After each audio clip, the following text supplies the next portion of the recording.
Coming to you from Brick House in downtown Brooklyn, this is 112BK.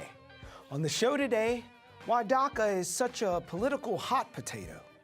After a year of Trump, we ask Brooklyn Republican for his take. And right here in the studio, a couple of mules. Moscow mules, that is. Hi, welcome to the show. I'm Brian Vines, in for Ashley Ford today, who's on the briefest of vacations. Happy to be with you again. We've got a lot to get to, so I'm gonna jump right in. On the show today, we'll talk about DACA and how the state of limbo is affecting New Yorkers. We'll meet a rare breed, a Brooklyn Republican will be on to talk about our year with Trump, and then mixing mules, Moscow mules. But first, these things. Brooklyn's getting a new resident, sort of, and it's not exactly a happy relocation. After years of protests in Harlem, the statue of Dr. J. Marion Sims is being moved from its current home on 5th Avenue and 103rd Street by Central Park to a new resting place next to his actual resting place in Brooklyn's Greenwood Cemetery. Sims was commemorated with a statue, likely for his founding of the first women's hospital in the U.S. and the first cancer institute in the mid to late 1800s. And because he was known as the father of modern gynecology. But he's also known for experimenting on women slaves at around this time and operating on them without anesthesia, apparently because he assumed black women didn't feel as much pain as white women. Now, in the city's recent study of memorials and statues, his was tagged a symbol of hate. Dr. Sims, man, first do no harm. Now, do you remember earlier this young year, Trump's New Year's present to the fossil fuel industry, where he basically said he was opening up the entire U.S. coast to drilling? It was Sarah Palin on steroids. Remember all that drill, baby drill? Well, not so fast. First, the Republican governor of Florida was able to get an exemption from this foolishness because, well, he's a Republican and because Florida has tons of coastline that he wants to protect. Hello, Mar-a-Lago. Now, other governors are lining up for exemptions of their own, including ours. Andrew Cuomo, who said the plan would kill wildlife and the economy. Will Trump and his Interior Secretary Ryan Zinke be swayed by a blue state's plea? Well, we shall see. Stay tuned. We'll be back with our first guest.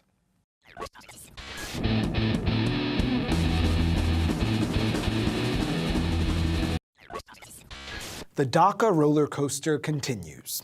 Last week, a federal judge in California placed an injunction on the government's plan to end deferred action on childhood arrivals, ordering the government to start the program up again.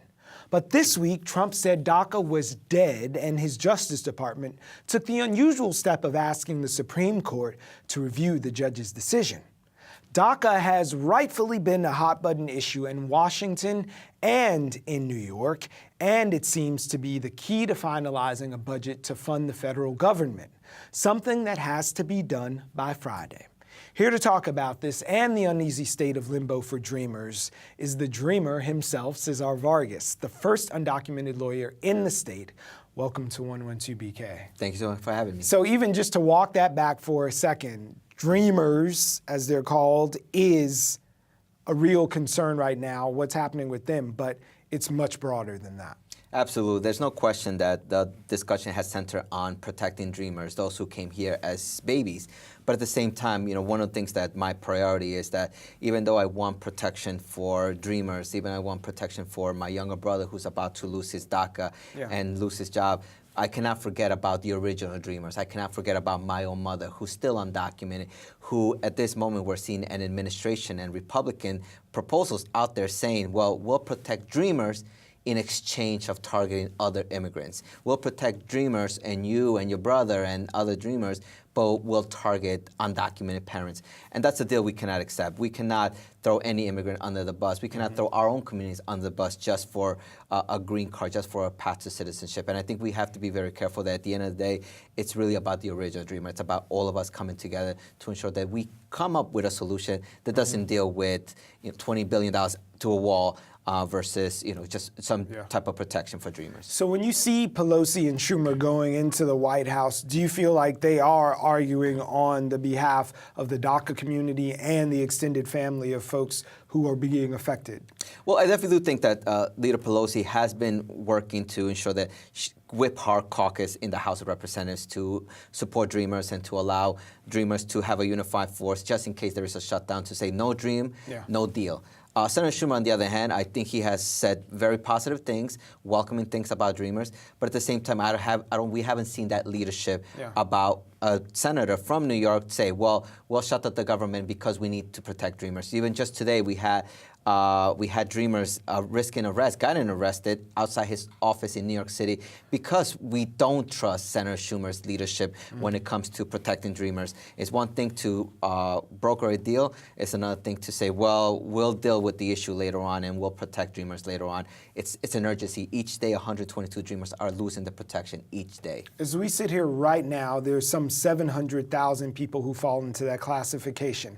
Do you think that those 700,000 and those who would be with them would be willing to make the government of the United States shut down in order to protect them and maintain their status? Well, it's more than just immigration. It's more about just 800,000 green cards or citizenship. It's really about having a government that can actually work. It's repulsive to know it, for the American people to know that the government, our government, cannot address an important issue facing this nation. If there's anything that government is supposed to be, is that when there's a problem, an issue, government needs to address it right away. We haven't even done that. The only thing that this government and Republicans have done is pretty much give tax breaks to billionaires at this moment, rather dealing. So we are in kind of a de facto shutdown where the government cannot even deal with funding for Puerto Rico, for our brothers and sisters in Puerto Rico, funding for the Children's Health Insurance Program, funding for Veterans Affairs to ensure that veterans have the treatment. So, we have a de facto shutdown, and just us not being able to deal with Dreamers that over 80% of the American people support, according to the latest poll. We haven't seen that. And I think if the Congress cannot deal with that, we need to really, really think about who's in charge of our government. So if the president fancies himself a deal maker, and a good deal means both sides walk away unhappy, but with something, what does the unhappy compromise look like from your community's perspective? Well, I think there is really great momentum to actually have a deal done. Right now, there's Republicans and Democrats who are willing and are working towards a solution. Just a few days ago, Congressman Hurt and Congressman Aguilar from Texas and California presented a proposal that USA Act. Pretty much 20 Republicans and 20 Democrats came together to introduce this legislation, creating a path to citizenship for Dreamers, creating operational control of the border, as well as reform to our immigration system. No one's disputing that we need border security. Of course, we want to make sure that we have the technology to intercede drugs, to survey, to provide monitoring over remote areas. Of course. So, and we're not going to be happy. There's no question about it. But this administration is treating the government as if this is a reality show. This presidency is fear-mongering for the sake of ratings. That's how he sees this. And the United States is not a reality show. The United States is not just something that the president can play with. And I think we need to focus on that. Back to the deal. I got a wall over here. There's 4 companies in the desert right now building prototypes. Give me a wall, and I'll give you those 700,000. They can keep their seat. Is that a compromise position? Well, let's talk about that. What does that wall look like? There's already a wall at this moment. There's about 700 miles right now of fence. He needs the Great Wall of China, the Great Wall of China is not going to happen. That's something the Republicans and Democrats have come to an agreement saying that's not going to happen. Now, whether he wants a wall that's actually going to help provide border security, let's talk about that, right? There's a digital wall. There's fencing where we actually need. So I think there's some discussions, right? In a rational discussions, we would be able to get that border security, that wall that would prevent people from getting injured, that would prevent from drugs coming in, of course. But we're not talking about that, right? And this administration is not talking about border security. He's talking about literally a Great Wall of China, an American China wall. And and it just boggles my mind that this administration is completely clueless. And when I mean that is that President Trump, Donald Trump, has no idea what's going on. It's Stephen Miller and his senior immigration advisor and Attorney General Jeff Sessions who are pretty much calling the shots on immigration. These are the most hardliners on immigration that we have seen for a while. So I think we're seeing these two anti-immigrant hijacking the administration. Okay, Counselor. On the other side of the table, there are a lot of people who say you are gonna encourage behaviors, that which is rewarded is repeated. What would you say to them to change their minds about the status of DACA and continuing that, where they're saying you're giving these people a reward for breaking the law? How can you change that thinking? Well, absolutely. See, one of the things that I can tell you this, that a mother in Central America is not going to think about our immigration laws when he or she is sending their child to the U.S. by themselves because they fear that they're going to be raped or killed in their neighborhood in Honduras. Yeah. So, so that's not going to prevent anything. What we can do is essentially the U.S. needs to be a better neighbor when it comes to the world affairs. I came here not because my mother just came here. I am the product of a economic system that failed to protect and create jobs around the world. The North American Free Trade Agreement was one of those trade agreements that collapsed. Wait a minute, it sounds like you have something in common with Trump there. Yeah, and I think that's the thing where there is common ground amongst Republicans that when we come to trade agreements, let's make sure that they are fair trade versus like NAFTA created collapsed Mexican economies around the world, especially in Mexico, and I am the product of that. And what we're seeing now, as well as the U.S. intervention in Honduras and all these South American countries, was a product of why many people have come here. So yes, we need to make sure that we're not creating magnets for people to come here illegally. But let's create a system where people can apply it legally. I guarantee you that my mom would have done it had it not been for a system that she couldn't do anything. No one wants to risk their life coming here for just risking their lives just for a better life. So in literally our last minute, I'm going to ask you to share some news that you can use for anyone who's listening who might be concerned about their status or protecting someone that they love. Well, most important right now, there is, in moments of this urgency, be very careful of fraud. There is some attorneys, even notarios, who pretend to help immigrants and say, hey, I can help you get your citizenship if you just pay me $10,000. Be careful on that. And most important, this is a time where you need to get involved. We need to pressure our senators, including Democratic Senator, U.S. Senator Chuck Schumer here, and get involved. Local nonprofits like New York Immigration Coalition, like Comena on Staten Island, Northern Manhattan Immigrant Coalition, these organizations that can give you access to attorneys and reliable information. This is a time to get involved at this moment. Okay, I know it changes by the day and seemingly at the president's whim, but are there any deadlines or filing things that we should be aware of and on the lookout for so we don't get taken in by unscrupulous people? Well, right now, there is nothing out there. So if anyone promised you any type of relief, do not take that with a grain of salt, right? Because there is no DREAM Act. There is no path to citizenship unless Congress acts which could act probably by January 19, by Friday. The clock is ticking. So, but be very careful on that. I think that's the most emergency because these are the times where people are afraid, are in high alert, and they just want to be able to get help from anyone. And unfortunately, some people don't want that. All right, we're going to leave it there. Thanks, Cesar Vargas. Thank you so much for having me again.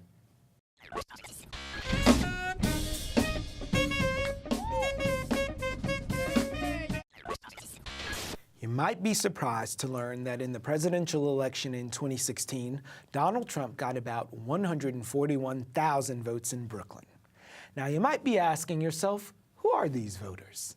Now, I may be going out on a limb here, but I think we have one of them with us today, and he's going to talk with us about our first year with Trump in the White House. He's a Brooklyn native, a lawyer, a Republican, and host of the podcast Behind Enemy Lines. I think you catch his drift. Gene Berardelli, welcome to 112BK. It's great to be here. Thanks for inviting me. Absolutely. So, a year into the Trump era, I talked to you about buyer's remorse when I invited you to come today. Yeah. Is this a real concept among Republican circles?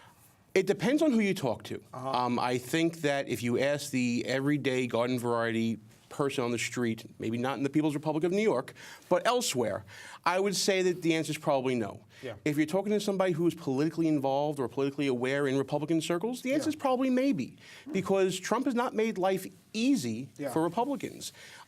Some are upset because of his coarse language, let's say. Some are upset because he's actually making them work and they don't have to, they are actually having to fulfill the promises that the president made in the course of the year. But I think that after the tax reform plan was passed and signed into law, I don't think that buyer's remorse is so prevalent anymore. I think that there are a lot of people that are happy and optimistic for the future. At least that's what the stock market's showing us. So we are behind enemy lines is the premise of your podcast. Explain that a little bit, what that would mean. So it's twofold. The first is a tribute to my co-host, Russell Gallo, who is a first sergeant in the New York National Guard. He served in Iraq. He earned a combat action badge. So it's a tribute to his service there. But also, when we started the show, and I mentioned People's Republic of New York City, we are Republicans who are outnumbered and outgunned in local elections. Nothing funny about that, Brian. We're outnumbered. I think last check it was in Brooklyn somewhere around 8-1 them to Republican, and in the city it's 5-1. So it's hard being a Republican in the city of New York. So has Donald Trump made it any easier to be a Republican in the Republic of ... Yeah, I think he has. He has. In this sense. Unpack that. How has Donald Trump made it Because you can easier hold to your head up high and say that you won something. I was at an election night party in Manhattan when the returns were coming in.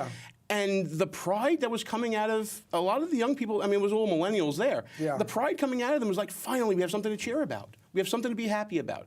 So whenever Donald Trump is getting on the liberal media or is attacking, sneaky Dianne Feinstein or whoever it may be at the time, that's cause to cheer. So what about this learning curve then? Like every president, there's no school for the presidency. So there's some adjustment when you're walking in. But Donald Trump is receiving historically low approval ratings from folks, and a lot of them during this Gallup poll say they will give him an F for the job that he's done 1 year later. How do you account for that? Well, a couple of different things. First, there were polls at the end of the year that showed his approval rating just about the same as where President Obama's was at the end of his first year. Secondly, whose polls were those? I believe it was Rasmussen, but there may have been another one. I can give you a link for it later if you want. But also, I think that it is a product of the negative news coverage. There was reports that came out this week, not only from Media Research Center, but from Pew Research, saying that close to 90% of the coverage in the past year of the president was negative, and very little of it showed accomplishments that he made. Good. Let's talk about those accomplishments. Absolutely. Because the White House was like happy to put out that first 100 days. What do you think are the highlights that make you happy that this guy's in the White House? Well, the first highlight for me was when Justice Gorsuch was sworn in. That was a sign of a promise kept. As a Republican voter, that was the main reason for me to vote for President Trump. That was probably the only reason. That's awesome, because I'm like, every time you say something that sparks something else, I wonder if you did that promises made, promises kept, if you feel good about the ratio of stuff that he campaigned on versus stuff that he's actually been actionable on. Well, there are things that he promised that have been delayed because of congressional action. There are things that he promised that we're going to have to see, DACA and what's going to be happening in the next couple of weeks with the building of the wall and things like that. How much compromise is there within the president for that? The first year, I'm happy enough to say that I think my vote has been justified, but I still want to see more. And it's going to depend a lot about Congress and the midterms and all the fun stuff that's going to be coming in 2018. Fun stuff coming in 2018. What's coming this is down fun. The pipe? Absolutely. But how much of the fun is distracting from the real work of government and getting stuff done? Well, I think that there is a lot of distraction. Absolutely right. It comes from the president. It comes from the media. I mean, we had a whole press conference with a doctor. Trolling them. He wants to, every time that the man does something. He's changing the playing field. There was a time. Into a playground, Well, possibly into a playground, but it's his playground. He is not going to play by the media's rules. Our country is not his playground. No, but the media and the back and forth with them is his playground. President Trump has taken to the people without filter. He is using his own direct dissemination, Twitter. And the media doesn't like that. The media likes to control narratives. The media likes to be the source of the information. They've now been shown to be, some of them, not all of them, shown to be petty, shown to be vindictive, and the disproportionate amount of negative coverage has been proving that out. So we got like a minute and a half now, but looking at the disproportionate coverage, I don't know who those Rasmussen people were talking to, but we know that the Gallup said 50% approval rating for Obama at the same time that this guy, Trump, now is hovering at about 37 to 39% of the approval rating. We had a guest today who's talking about DACA. He's not gaining any points from the way that he's handling this thing. I think the distraction of the alleged comments that Senator Durbin talked about has taken away from that, and you'll get negative blowback from that.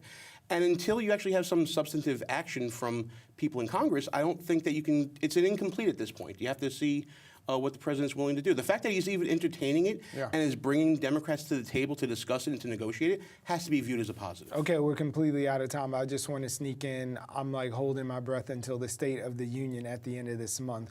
What's the shining thing that's going to come out of that? Well, there's going to be a victory lap on the tax reform bill being passed and money being put back to Americans' pockets.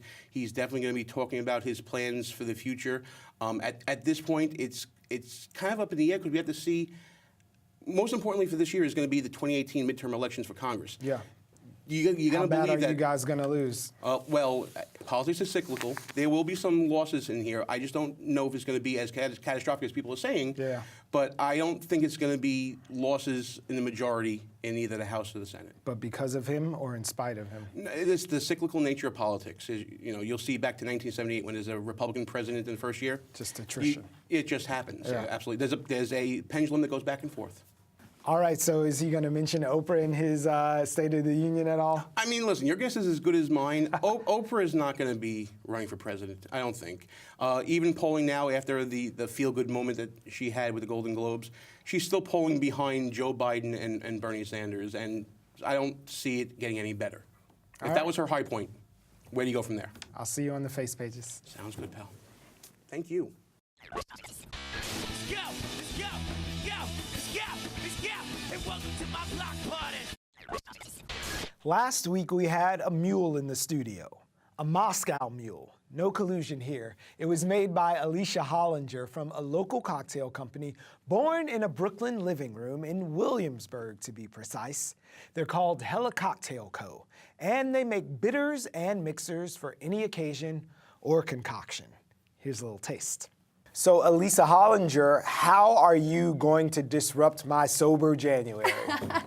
Well, I'm here to pour you a lovely mocktail, but then also if you want to kick it up a notch, we're going to add a little champagne to some Moscow Mule as well. We still have a few days left in this no drink. Is that a real thing? Do you guys notice any trends of people having more mocktails in January? I'm not drinking. We definitely do. We definitely do. And that's why we really wanted to take today to kind of show people how we can have a nice spruced up cocktail for January. Right. But if you're going to do the, dry January, which a lot of people do, this is a really nice kind of refreshment still, minus the booze. Yes, give me the angel before you give me the devil. What's in the mocktail? All right.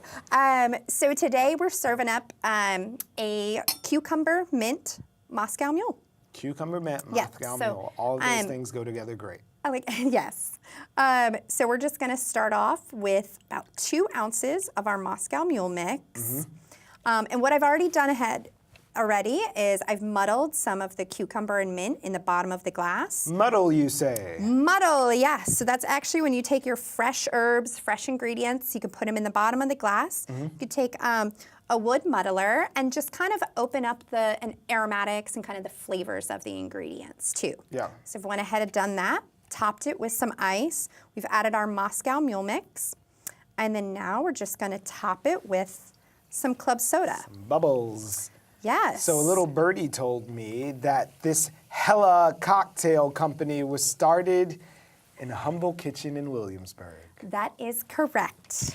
3 gentlemen really had a love of craft cocktails and cooking, and they set out to make a craft bitters that really had, our brand principles in mind, which was bold flavor, real ingredients, and hospitality, so we really love to kind of just, use real ingredients, so whole spices, real ginger, a number of different ingredients, and we love to always say, no fake stuff. Is that for me? So this is your dry January cucumber mint, the Mule Listen, mocktail. For those listening now, I can tell you this is real because there are fingerprints on this lovely cup that comes in a kit. Tell me about the Moscow Mule kit.